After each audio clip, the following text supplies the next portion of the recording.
everyone and welcome to my education class. Previous class रे गोपबंधु को ऊपर डिस्कशन करते and आज पढ़िबा आउ जने इंडियन एजुकेशनिस्ट बा भारतीय शिक्षाविद श्री अरविंद घोष के ऊपर. सो फर्स्ट तांकर लाइफ फिलोसफी पर तांकर लाइफ स्केच जानिबा. So the Indian educationist the great Indian educationist Shri Aurobindo Ghosh was born on 15 August 1872 in Calcutta an hour before sunrise. सो तो भारतीय जो महान भारतीय शिक्षाविद से अरविंद घोष जी कि 15 अगस्त 1872 मसीह कलकातार हुगुली जिले जन्मग्रहण करते कहुए से सनराइज गोटे घंटा पूर्व जन्मग्रहण करते कहुए. एंड डेथ होता 5 डिसेम्बर 1950 5 डिसेम्बर 1950 से मृत्युवरण करते. पिता नाम था डॉक्टर कृष्णधन घोष. सो आमर जो महान शिक्षाविद अरविंद से एकाधारे जड़े योगी थे जड़े योगी पोएट एंड पॉलिटिशियन ता सहित से गोटे फिलोसफी गोटे इंडियन फिलोसफी थे. तो श्री अरविंद एकाधारे जड़े महान योगी होगा सहित से गोटे दार्शनिक थे फिलोसफिस्ट थे गोटे शिक्षाविद थे गोटे राजनीतिज्ञ थे ता सहित से गोटे स्पिरिचुअलिस्ट थे गोटे आध्यात्मिकवादी थे. सो से 1901 मसीह मैरिड करते मृणालिनी बोस मिसेस का नाम था मृणालिनी बोस. एंड देन से 1905 मसीह Shri Aurobindo had began the practice of yoga in 1905 मसीह ही से योगा प्रैक्टिस आरंभ करते 1905 मसीह ही से योगर जो साधनाटा प्रणालीटा से आरंभ करते. 1908 मसीह से जेल जाते जिते से फ्रीडम फाइटर जोग देते भारत जो स्वाधीनता संग्राम चली से समय से जोग देते. तो कौन से गोटे कारण जेल जावाक पड़ा. से 1908 1909 से गोटे वर्ष जेल रही से जेल रहा समय ही से बहुत अद्भुतपूर्वक योग साधना करते. तो 1909 मसीह जेल बाहरला 1910 मसीह से पंडिचेरी जाते सेठी से गोटे आश्रम प्रतिष्ठा कले जार ना हो श्री अरविंद आश्रम जो गुटाक आज भी अच्छी. सो बर्तमान जाना कि लाइफ फिलोसफी जीवन दर्शन को प्रकार थिला. So first he main focus of his vision was the evolution of human life and life divine. से तांकर जो मेन फोकसटा जो मानव जीवन विप्लव human evolution of human life and life divine पर से मेनली फोकस करते. And then faith in spiritual realisation से विश्वास रखुते स्पिरिचुअल रियलाइजेशन आध्यात्मिकता को बुझा रियलाइज करने अनुभव करने से बहुत बिलीव करते. से कहते life based on spiritual discipline. से कहते कि जीवन स्पिरिचुअल डिसिप्लिन बा आध्यात्मिक श्रृंखला पर बेस करवा उचित बोली से कहते. सहित से आत्मा परमात्मा ए विषय में से बहुत कथा कहते. बट आमे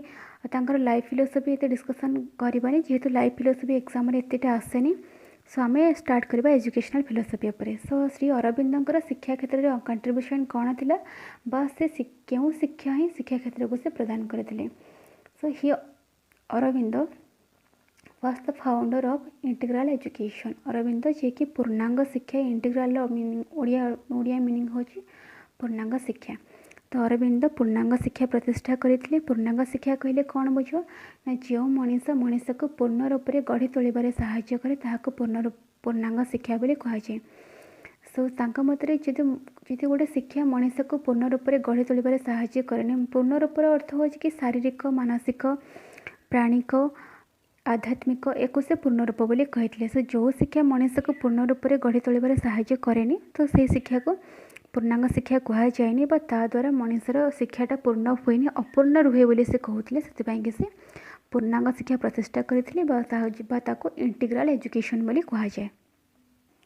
तो से कहते एजुकेशनल फिलोसफी अरविंद कहते philosophy of education involves the psychology of whole man and the philosophy of life. Aurobindo कहते फिलोसफी ऑफ एजुकेशन जीवन शिक्षा दर्शनटा साइकोलॉजी प्रत्येक इंडिविजुअल साइकोलॉजी एंड से साइकोलॉजी रिलेटेड इनवॉल्व हवा सहित फिलोसफी ऑफ लाइफ जीवन दर्शन सहित रिलेटेड हवा उचित बा प्रत्येकटी शिक्षा बा पूर्णांग जो शिक्षा से प्रदान करते तो से कहते जे पूर्णांग शिक्षा बा शिक्षाटा मनुष्यर साइकोलोजी विथ तार जो लाइफ फिलोसफी बा जीवन दर्शन सहित रिलेट हवा उचित कहीं से जेहेतु पूर्णांग बोली कहते पूर्ण अंग बोली कहते शिक्षा मनुष्य को पूर्ण अंगरे सहायक हवा उचित बा शिक्षा मनुष्य को पूर्ण अंगरे गढ़ी तोड़ा दरकार तो सी तो जीवन दर्शन विथ मनोविज्ञान बा मानसिक स्थिति उपर से इम्पोर्टान्स देते सहित से कहते philosophy of education is term आज integral education it has be two terms integral education जो से टू टर्म डिवाइडेड करते number one the child who seeks knowledge the child जे नॉलेज गेन सीख करुच्ची and two the divine who is the source of all knowledge and the teacher himself is but the link the channel of communication the willing the divine who is the source of all knowledge divine जे कि source of all knowledge and the teacher से teacher को ये गोटे जिन सब कि मन रखी कि श्री अरविंदर जो रोल ऑफ द टीचर को भी से बहुत इंपोर्टेंस देते कि से एक कही नथिले कि टीचर पिला को विद्या शिक्षा दिंतु से पिला बही जहाँ सब अच्छी पढ़ातु से कथा कही नथिले बट से कहते कि टीचर होती ओनली गोटे फ्रेंड टाइप गोटे फिलोसफर टाइप गोटे कम्युनिकेटर टाइप जी कि गोटे गाइडर टाइप जी कि पिला को ओनली रास्ता देखेबे खाली वे देखेबे जे कौ रास्तार गले कि भल और कौ रास्तार जाकि समस्यार समाधान हो पार बट से कहीदेवे कि ए समस्यार समाधान एटा से कहीदेवे बोली से कहते and then Shri Aurobindo made a 5-fold classification of human nature the physical the mental the psyche and the spiritual and corresponding the 5 aspects of education like physical education vital education mental education psyche education and spiritual or super mental education तो श्री अरविंद मतरे मनुष्यर जो व्यक्तित्व मनुष्य व्यक्तित्वर चारोटी सोपान रही जमीक शारीरिक प्राणिक मन चेतना ता सहित से आध्यात्मिकता को से जोड़ी थे कि आध्यात्मिक जोटा से अल्टीमेट एम रखी इमीडिएट एम रखी नथिले बाकी चारिटा को से इमीडिएट एम बोली कहते तो शारीरिक शिक्षा पाई शारीरिक फिजिकल एजुकेशन पाई कौन कौन कौन दरकार देन भाइटाल पाई कौन मेंटल पाई कौन दरकार साइकी पाई कौन दरकार एंड स्पिरिचुअल पाई कौन कौन दरकार जानिबा सो फिजिकल एजुकेशन उपर स्ट्रेस देके से कहते physical education include control over physical functions harmonious development of physical movement overpowering physical limitation and the awareness of body consciousness so physical education उपर stress दे से कहते physical education include control over physical functions physical आम शारीरिक जो functions अच्छी control करने दरकार then harmonious development of the physical movement then से कहते कि फिजिकल जो मूवमेंट को बस मनुष्य बॉडी रे मनुष्यर चारे हार्मोनियस मीन्स हूँ ऑलराउंड डेवलपमेंट हवा उचित बोली कहते एंड ता सहित से फिजिकल डेवलपमेंट को स्ट्रेस देकर से योगा को मध्य इंपोर्टेंस देते देन नंबर 2 रे से कहते फ्रीडम फ्रॉम डिजीज बा फ्री फ्रॉम डिजीज जब मनुष्य शरीर जब बार बार जब गोटे इंडिविजुअल कौन से गोटे व्यक्तिर शरीर जब बार बार रोग से आक्रांत हुए डिजीज आक्रांत हुए ताहले से प्रत्येकटी जिन करने कि असमर्थ हो जाए से चाहे शिक्षा हो कौन से क्षेत्र में हो तो से फिजिकल एजुकेशन को स्ट्रेस दे से कहते शरीर रोगमुक्त होगा दरकार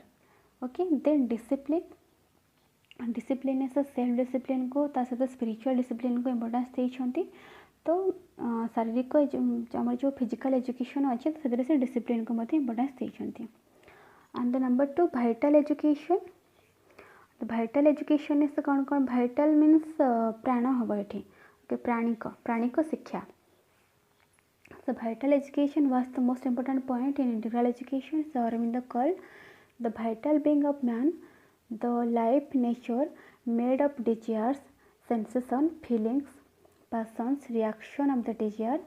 soul in man and of all that play a possessive and other related instincts anger fear speed etc that belong to this field of nature तो भाइटल उपर देखिए से कहते कि सेंसेस उपर से बेसी ध्यान देते डेवलपमेंट ऑफ सेंसेस मतलब कि आम जो 5 सेंस ऑर्गन्स अच्छी जहाँ को आम दर्शनेन्द्रिय एंड ज्ञानेन्द्रिय ये सब जमी आमर आखि नाक कान जिह्वा जो 5टा जो आमर इंद्रिय अच्छा जो 5 जो सेंस ऑर्गन्स अच्छे तो 5 सेंस ऑर्गन्स को 5 सेंस ऑर्गन्स रो डेवलपमेंट उपरे से इम्पोर्टेंस देते। श्रीमा कहते कि प्राणी शिक्षा द्वारा प्राणर विकास संभव होता है। तेणु प्राणी शिक्षा व्यक्तिर सौंदर्यात्मक व्यक्तित्व निर्माण सहायक हुए। तेणु प्राणी शिक्षार विकास पाई आत्म पर्यवेक्षण बा सेल्फ ऑब्जर्वेशन आत्मज्ञान उपयुक्त मार्गीकरण बा जो आम सेल्फ नॉलेज को ठीक वे नापी नवा आवश्यक आने जो कि कैरेक्टर बिल्डिंग आवश्यकता अच्छी सहित सेल्फ कंट्रोल आवश्यकता अच्छी। तो प्राणी शिक्षा भाइटाल एजुकेशन कौन कौन करुले से ना फास्ट तो हूँ कि डेवलपमेंट ऑफ सेंसेस जो आम 5 सेंस ऑर्गन्स अच्छी डेवलपमेंट करने कथा कहते सहित become conscious and gradually control दे निजे कॉन्शियस हवा सहित 5 सेंस को बा आमर जो इंद्रिय अच्छे जो 5टा जो सेंस ऑर्गन्स अच्छी निजर कंट्रोल रखापी कहते कहीं सेल्फ कंट्रोल से बेस कथा कहते जदि मनुष्य जदि निजर निज उपर कंट्रोल न रहा सेल्फ कंट्रोल न रहा ताहले से प्रत्येकटी क्षेत्र में ही हारबाटा बा से प्रत्येकटी क्षेत्र में विजय लाभ करें से सेल्फ कंट्रोल सेल्फ कॉन्शियसनेस निहाती जरूरी। तो से श्रीमा कहते कि प्राणी शिक्षा हूँ व्यक्तिर सौंदर्यात्मक यहाँ व्यक्तिर व्यक्तित्व विकास में सहायक हुए। तेणु प्राणी शिक्षार भाइटाल एजुकेशन डेवलपमेंट पाई सेल्फ पर्यवेक्षण सहित आत्म सेल्फ ऑब्जर्वेशन सहित उपयुक्त जो ज्ञानर उपयुक्त मार्गीकरण आवश्यक ताकि चरित्र गठन बा character building and self control आवश्यकता रही। देन आसले मेंटल एजुकेशन बा मानसिक शिक्षा मेंटल एजुकेशन जी कि आमर माइंड सहित बा मन सहित रिलेटेड। तो से कौन कहते ना डेवलपमेंट पावर ऑफ अटेंशन जो पावर बा प्रत्येकटी जिनस प्रति जो दृष्टि निक्षेप करवा बा जो ध्यानमग्न होगा तो से पावर को डेवलपमेंट करने कहते। And then development the capacity of extend mental horizon and then development the capacity of organise ideas and then development of reasoning power development of the power of the aspect or reject ideas et cetera. So से कहते कि mental education बा मानसिक शिक्षा पाई जो capacity आमर जो attention बा जो पावर ऑफ अटेंशन ताको डेवलपमेंट करबा उचित एंड ता सहित आमर पावर ऑफ एक्सेप्ट और रिजेक्ट आइडिया मनुष्य भितर जो प्रत्येकटी आइडिया को रिसीव करबा बा को आइडिया आम पाई कि भलो ताको आम एक्सेप्ट करबा कहा को रिजेक्ट करबा से आइडियाटा मध्य मन भितर आसवा दरकार। जब एक्सेप्ट रिजेक्ट जब आइडियाटा नहीं आसब ताहले मनुष्य कि जिनस को एक्सेप्ट करबा और क्या को रिजेक्ट करबो जानि परिबनी। सो ता भितर बा जो मेंटल आमर जो मेंटल कंडीशनटा इतकी मात्रा डेवलपमेंट हम जमती कि आम एक्सेप्ट आम भितर से पावरटा से कनसेप्टा आसीज कि आम कौ जिनस को आम एक्सेप्ट करबा और कौ आइडिया को आम रिजेक्ट करबा एंड ता सहित development of reasoning power reasoning कहले तुम जानी एक्सरसाइज ऑफ द ब्रेन बा ब्रेन को रीजनिंग गोटे एमती जिनस जी कि मनुष्यर ब्रेन को एक्सरसाइज कर दिए। तो रीजनिंग पावर डेवलपमेंट कथा से कहते एवं से कहते कि मानसिक स्थिरता और एकाग्रता अटेंशन मीन्स हूँ एकाग्रता मानसिक स्थिरता और एकाग्रता आने निमंते मानसिक शिक्षार आवश्यकता एकांत अपरिहार्य। जो मेंटल अटेंशन व मानसिक एकाग्रता ता सहित मानसिक स्थिरता पाई मानसिक शिक्षार जो आवश्यकता ही रही। एंड दी नेक्स्ट पॉइंट को जीवा next psyche education was the special contribution of Sri Aurobindo to education system. The key to an integral personality was the discovery of man's psyche nature. तो साइकी एजुकेशनटा ही अरविंदर जो education क्षेत्र में गोटे special contribution जो थे कि से पूर्णांग शिक्षा बा इंटीग्राल पर्सनालिटी कथा कहते। इंटीग्राल पर्सनालिटी अर्थ हूँ कौन पूर्णांग व्यक्तित्व माने गोटे मनुष्य व्यक्तित्व पूर्ण रूप से विकसित हवा दरकार। तो से कि साइकी एजुकेशन साइकी एजुकेशन ओडियाटा हूँ चैत्य शिक्षा। तो चैत्य शिक्षा से चेतना शिक्षा जोटा कि चेतना शिक्षा बोली कहू से चेतना शिक्षा से कहते कि मनुष्यर जो व्यक्तित्वटा तार पूर्ण रूप से विकसित हवा दरकार। And then the last point spiritual and super mental education. Spiritual and super mental education जहाँ आम आध्यात्मिक शिक्षा बोली कहुए। तो ये से कहते spiritual education gives more importance to the growth of the spirit than intellectual, moral or even religious education. Spiritual education gives more importance to the growth of spirit. Spiritual education spirit बा आत्मार कथा से कहते बा spirit बा आध्यात्मिक कथा से कहते। तो जेहेतु से श्रीमान अरविंद दुई जन जाक गोटे गोटे आध्यात्मिकवादी थिले बा से आध्यात्मिकता उपरे मध्य से बेसी इंपोर्टेंस देइथिले। तेणु से कहती मनीष होची आध्यात्मिक सत्तार अंशविशेष और मनीष होची गोटे अमृतर संतान। से अमृत तत्व कि आध्यात्मिक सत्तार उन्मेषर विकास धूଳି दूषरित धराधाम ही तार जन्म होती। तेणु मनीष संसार में माया बंधन निजक मुक्ति करने आध्यात्मिक सत्तार आध्यात्मिक शक्तिर आश्रय नेबा उचित। तो जेहेतु से स्पिरिचुअलिस्ट थे तेणु से एक कथा कहते कि मनीष को संसार जो माया बंधन अच्छी संसार जो माया अच्छी से निजक मुक्त करने ताको आध्यात्मिक शक्तिर आश्रय नेवाक पड़े आध्यात्मिक शक्ति को आपणा उचित बोली से कहते। तो नेक्स्ट क्वेश्चन पढ़ा। तो नेक्स्ट क्वेश्चन श्री अरविंद मतरे मनर केतोटी स्तर रही। तो श्री अरविंद जमती एजुकेशन को जो 5टा भाग डिवाइडेड कर देइछन्ते physical, mental, vital, spiritual, psyche. ठीक सेमती से आमर जो मतरे मनर बा प्रत्येक व्यक्तिर जो मनर 4टी स्तर रही 4टी पार्ट डिवाइडेड होती 4टी लेयर रही। सो कौन हो से लेयर बा कौन हो से स्तर ना फर्स्ट वन हो चित्त, second Manas and the third one बुद्धि एंड द फोर्थ वन हो प्रज्ञा बा नॉलेज। सो चित्त कौन ना से कहते कि मनुष्यर ये जो चित्त चित्त शक्तिर अर्थ हो कौन वन टाइप ऑफ स्मरण शक्ति बा मेमोरी पावर कह चले। ओके मनर यही स्तर हो स्मरण शक्तिर गंताघर। तो से चित्त शक्ति को मेमोरी पावर को 2टा पार्ट डिवाइड कर गोटे हूँ सक्रिय बा एक्टिव आउ गोटे हूँ निष्क्रिय बा पासिव। तो चित्तटा हूँ आम 2 टाइप्स गोटे हूँ सक्रिय बा एक्टिव मेमोरी आउ गोटे हूँ passive memory. So active memory कौन बा सक्रिय स्मृतिटा कौन और निष्क्रियटा कौन ना से कहते कि आम कौन से विषय जितेबाला भावु जितेबाला आम कौन से विषय आलोचना करूँ निर्वाचन करूँ तो सेतेबाला से विषयटीर पुनर्विचार पर मन पकाइबा बा से विषय उपर निज मन उपर जोर देवा से विषयटा से विषयर जो विचार पाई तार जो समाधानटा जो खोजा तो सेटा को आम एक्टिव मेमोरी पावर बोली कहूँ। कौन से गोटे जिनस विषय जो आम भाविबा ये जिनस ये समस्यार समाधानटा केमिति हबो बा ये जिनस उपर आउ थे आम पुनर्विचार करवा से आम कौन करूँ ना निजे निजर जो मेमोरी पावर अच्छी निजर जो स्मृति शक्ति अच्छी ताऊपर आम जोर दो से आम स्मृति शक्तिटा कौन सक्रिय हो उठे। तो से को एक्टिव चित्त बा सक्रिय स्मृति शक्ति बोली कहुए। निष्क्रिय किए से ना अतीतर समस्त अभिज्ञता पास्ट रे आम जो जो एक्सपीरियंस सब गेन कर आम भितर पास्ट जो एक्सपीरियंसटा गच्छित होकर अच्छी स्टॉक होकर अच्छी ताकू से कहते कि निष्क्रिय स्मृति बोली कहते। नंबर 2 मानस। तो मानस कौन मानस रिलेटेड टू मन बा माइंड सहित। तो से कहते कि यही स्तर में मनुष्यर इंद्रिय प्रत्यक्ष ज्ञान आहरण करती। यही प्रत्यक्ष ज्ञान आहरण पर यह चिंता राज्य को रूपांतरित हुए। देन आसला बुद्धि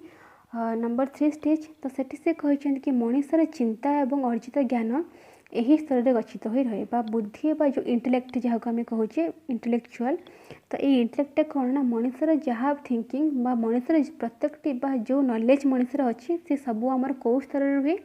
ना आमर इंटेलेक्ट स्तर रुहे बा मनुष्यर जो नॉलेजटा जो स्तर रुहे ताको ही इंटेलेक्ट बोली कहती बा ताको ही बुद्धि बोली कहती है। मनुष्यर चिंता एवं अर्जित ज्ञान यही स्तर में गच्छित होकर रुहे बा मनुष्यर नॉलेजटा जो स्तर में बा जो लेवल स्टॉक होकर रुहे ताको आम बुद्धि बोली कहचे। तो मनुष्य कौन करे ना आवश्यक स्थले से इंटेलेक्ट को बा से बुद्धि को से उपयुक्त भाव में विनियोग करे। देन द 4 प्रज्ञा बा नॉलेज यह व्यक्तिर सत्यानुसंधानकारी उत्सव शरीर प्राण और मन चेतसत्ता आदि मनुष्यर 4टी व्यक्तित्व यही स्तर उपभोक्ता बा आम जिते सब जिनस पढ़ी आसिले बुद्धि मानस चित्त ये 3टा जिनिस जोटी रोचे बा चित्त मानस बुद्धि ये 3टा जिनिस जहाँ भितर अच्छे से हूँ प्रज्ञा बा नॉलेज। तो ये प्रज्ञा भितर ये तीनटा जिनस ही अच्छी प्रज्ञा हूँ ये तीनटा जिनसर गंताघर। देन नेक्स्ट क्वेश्चन, तो इंटीग्राल एजुकेशन रे पाठ्यक्रम बा करिकुलम को टाइप थिला। ओके, इंटीग्राल एजुकेशन रे बा हमर पूर्णांग शिक्षा रे पाठ्यक्रम क्यों प्रकार थिला बा करिकुलम रे कोन थिला। Sri Aurobindo stress integrated curriculum for the students which include activities subject and spiritual experience all in unifying whole. Sri Aurobindo also suggested such subject which could be helpful in all-round development of the individual, and Sri Aurobindo suggests reading, writing, geography, history, mathematics, psychology, overall view of the modern science, speak at least one language, and Sri Aurobindo recommended English and French. तो curriculum बा पाठ्यक्रम से कौन कहते ना पाठ्यक्रम से जेहेतु तांकर मेन थीम हूँ कि पूर्णांग विकास बा integral development of the child, सेहेतु से जो जो शिक्षा मनुष्य को पूर्ण रूप से गढ़ी तोलिबार साहाय्य करे प्रत्येक शिक्षार जहाँ जहाँ अवदान रही तो से हिसाब से मनुष्य को पूर्ण रूप से गढ़ी तोलुवा प्रत्येक करिकुलम को प्रत्येक विषय वस्तु को से करिकुलम रे सामिल कर। तो से सजेस्ट कौन करते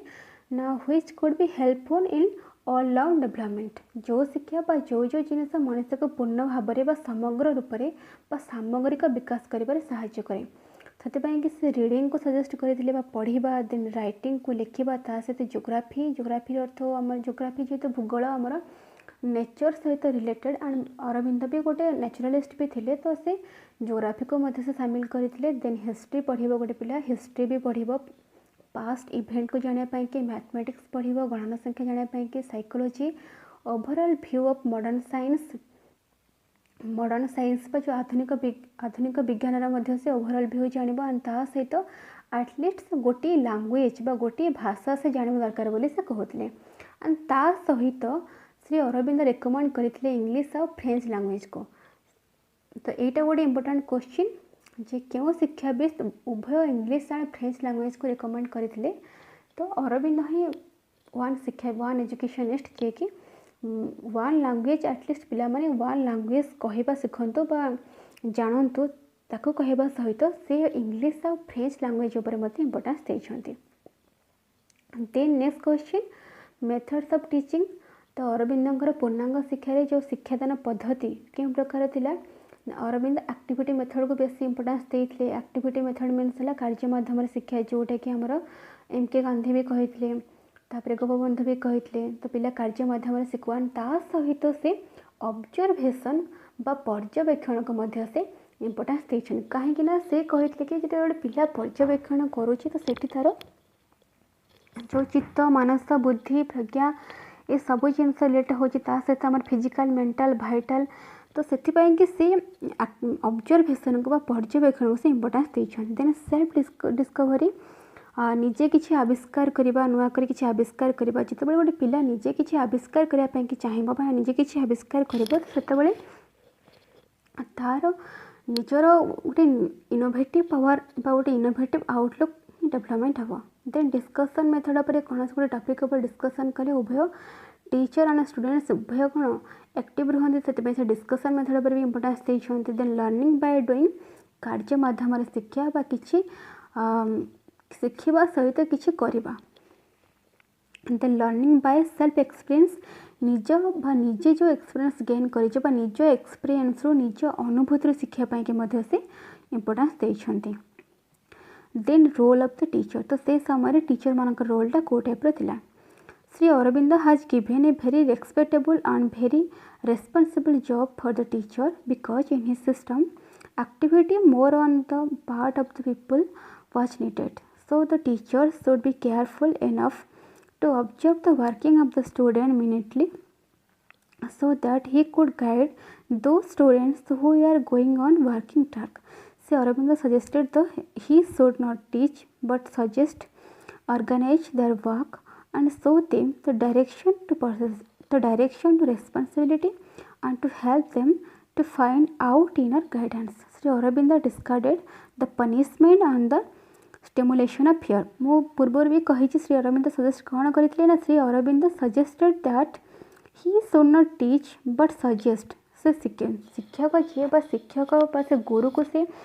बहुत इम्पोर्टान्स देते किंतु से कहते कि टीचर काम नुहे कि से पिला शिक्षा देवा से पिला सजेस्ट करेंगे को को उपाय केमती आम कले आमर जो समाधानटा आम जो समस्याटा समाधान हो पार टीचरटे पिलाटी को रास्ता देखदेवे कि टीचर काम नुहे जे सी स्टूडेंट्स को से कहे कि यहीटा है तुम समाधान कि यहीटा एजुकेशन बा से कौन से पुस्तकगत शिक्षा से पिला को शिखेबे ना एंड ता सहित से कहते कि organise their work and show them the direction जमती मुझे कहली कि पिला को वे देखदेवे पिला को डायरेक्शन देवे कि ये वे रे जाओ ये डायरेक्शन जाओ बोली बट से कहबेनि कि यहाँ हूँ तुम समाधान बोली and to help them to find out inner guidance so से कहले जड़े टीचर होती सहायक पथ प्रदर्शक और शिक्षादाता नुहति से खाली होती कौन से होती खाली परामर्शदाता से होती गोटे गाइडर से सहायक नुहति कि शिक्षादाता नुहति से होती गोटे गाइडर बा गोटे परामर्शदाता से शिक्षार्थी को उत्साहित करेंगे एवं शिक्षार्थी केमिति निजे ज्ञान आहरण करेंगे से बाट देखदेवे और ता सहित शिक्षार्थी किपरि ज्ञानर ऊर्ध्व को जीवे ऊर्ध्व उन्नीत हेबे से दर्शाई देवे बट से कहबेन बा सी शिक्षार्थी को तंगर समाधान एटा ही समाधान बा एटा ही तुमर समस्यार समाधान बोली केबे डायरेक्टली कहीदेवे नहीं से खाली ओनली खाली से गाइडर हिसाब रे बा गोटे उपदेष्टा हिसाब रे से खाली डायरेक्शन देखदेवे and the next question integral education बा पूर्णांग शिक्षा क्यों तीनटा नीति उपरे पर्यवेसित थिला एवं कहा को त्रिनीति बा 3 रूल्स बोली कह जाउतला बा हमर पूर्णांग शिक्षा बा इंटीग्रल एजुकेशनटा को तीनटा नीति उपरे पर्यवेसित थिला तो तार फास्ट नीति बा प्रथम नियम नीतिटा हला कौन से विषय शिक्षा दिजाव ना बा कौन से विषय शिक्षा दिजाए मैंने जमती कि बुक की बही आमर जो सब अच्छी नॉलेज अच्छी जमती कि आम मैंने बही रे जहाँ अच्छी तुमको से ही पढ़ाऊ बही बाहर किसी पढ़ाऊन जेहेतु तुम एग्जाम रे क्वेश्चन से बही भितर आसब किंतु आमर पंडिचेरी बा अरविंदर जो नीति नियम थिला से कहते कि कौन से विषय शिक्षा दिजावनी शिक्षक होती केवल गोटे सहायक शिक्षक सहायक नुहति कि कौन से शिक्षादाता नुहति से होती खाली गोटे परामर्शदाता से शिक्षार्थी मान को उत्साहित करेंगे और ता सहित से बाट बतईदेवे किपरि शिक्षार्थी उन्नति करेंगे और ता सहित ज्ञान आहरण पाई से शिक्षार्थी मन को तालीम देवेनि बरं जो उपाय से ज्ञान लाभ करेंगे से उपाय ही ताकू से बतईदेवे तो यहीटा तांकर थिला फास्ट नीति एंड द सेकेंड नीति कौन थिला ना मनर विकास पाई से ही मनर परामर्श नेबा आवश्यक हुए से कहते जब माइंडर डेभलपमेंट करने चाहूच ताहले माइंडर डेभलपमेंट पाई माइंडर ही परामर्श निया बा मनर विकास पाई से मनर ही परामर्श निया जमती कि पिता माता बा शिक्षक से इच्छा अनुसार कौन करते ना बल प्रयोग करी शिक्षार्थी को एटा भल सेटा खराब कि एटा भूल सेटा ठीक सिखाती तो सेटा को रंग बोली कहते से कहते कि जदि चाइल्डर बा शिक्षार्थी माइंडर डेभलपमेंट करने चाहूच ताहले ता मनरे जहाँ अच्छी बा ता भितर जहाँ अच्छी तारी द्वारा बा से जिनस द्वारा ही तार विकसित करा सो से कहते कि संतान संतति एक निर्दिष्ट गुण योग्यता और भाव अनुजाई विकास लाभ करेंगे तेणु एपरी एक धारणा सेमानक मनरे पोषण कर जमीक से जो त्रुटि अच्छी भितर जो भी भूल अच्छी से निजे निजर शक्ति द्वारा बा भगवान से जो प्रदत्त शक्ति देइछन्ते ता द्वारा ही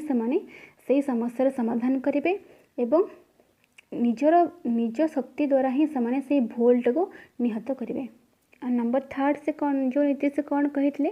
ना व्यक्ति जहाँ अच्छे ताहा को स्वीकार करेंगे जो व्यक्ति भितर जो गुण अच्छे जो व्यक्ति जो भाई टैलेंट अच्छे से ही स्वीकार करने उचित तो शिक्षार्थी आत्मार अतीब अनुभूति वंशानुक्रम परिवेश देश जातीयता आदि भितर शिक्षा नियंत्रित हवा आवश्यक बोली से कहते अरविंद भाषा जो क्षेत्र में शिशुर प्रकृतिर विकास हेब सेठारु ताहाको विच्छिन्न करने उचित नहीं तो शिशुर प्रकृतिर विकास जो माने जो क्षेत्र में शिशुर प्रकृतिर विकास बोली लक्षण देखा जाउछि शिशुर विकासटा जो क्षेत्र में अच्छी ताकू ही से क्षेत्र में जावाई अग्रसर कर से क्षेत्र में जावाई कुह शिशु को निज क्षेत्र तार जो क्षेत्र तार इंटरेस्ट अच्छी से क्षेत्र दूरे देकर अलग क्षेत्र में मोटिवेटेड करनी जहाँद्वारा कि से सक्सेस तो हेनी से फेल्युअर हो बोली से कहते। सो ये थिला अरविंदर पूर्णांग एजुकेशन शिक्षा या जो भी ऑब्जेक्टिव टाइप्स क्वेश्चन आसे से क्वेश्चन सब लास्टली यूनिट कंप्लीट है ही लास्टली गोटे क्लासेस रे मुझे कहीदेवी को इम्पोर्टाट क्वेश्चन एग्जाम आसे। बट आज ये डिस्कसन है ये टाइप क्वेश्चन ये क्वेश्चन मान एग्जाम रिपीटेडली आसे। सो आशा करुँच समस्त ठीक से बुझीपारे एंड थैंक यू ऑल।